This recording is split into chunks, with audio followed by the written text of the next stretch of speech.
Paano kung lahat ng tao ay yumaman? Ang hindi mo inaakalang resulta ng kayamanan.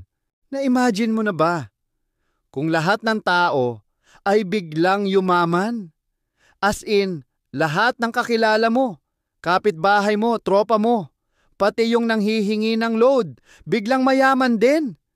Kung ganun ang mundo, ano kaya ang mangyayari? Magiging masaya ba ang lahat? O magiging kagulo lang? Let's find out mga katropa. Sa una, syempre, perfect yan. Wala nang mahirap. Lahat may bahay, may kotse, may pagkain araw-araw. Walang nagugutom, walang nagdadrama sa teleserye na wala tayong bigas. Oops, pero teka muna.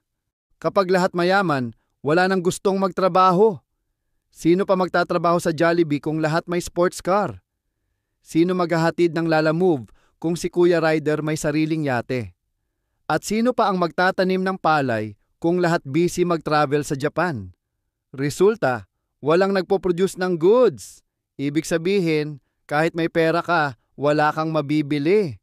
Kumbaga, lahat mayaman, pero nagkakaubusan ng Jollibee Chicken Joy. Ang tawag dyan, hyperinflation. Kapag sobra ang pera sa sirkulasyon, pero konti lang ang produkto, boom!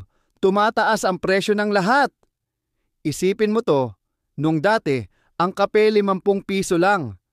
Pero dahil lahat mayaman, ang kape mo ngayon 5,000 piso isang baso. At walang free refill. Imagine mo rin to. Si Mang Juan, dati naglalako ng taho. Ngayon, billionaire na. Pero gusto mo pa rin ng taho, di ba?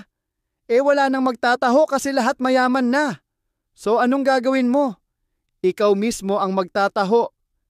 Pero hindi para kumita, kundi para makatikim lang ng taho. Ang totoo, hindi masamang mangarap yumaman. Pero kung lahat ay yumaman ng sabay-sabay, mawawala ang balanse ng ekonomiya.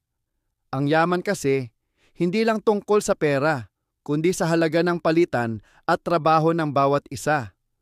Kung walang gustong gumawa, wala ring iikot ang mundo. Kung nagustuhan mo tong content, don't forget to like, share, and subscribe. Baka sakaling yumaman din ang channel natin.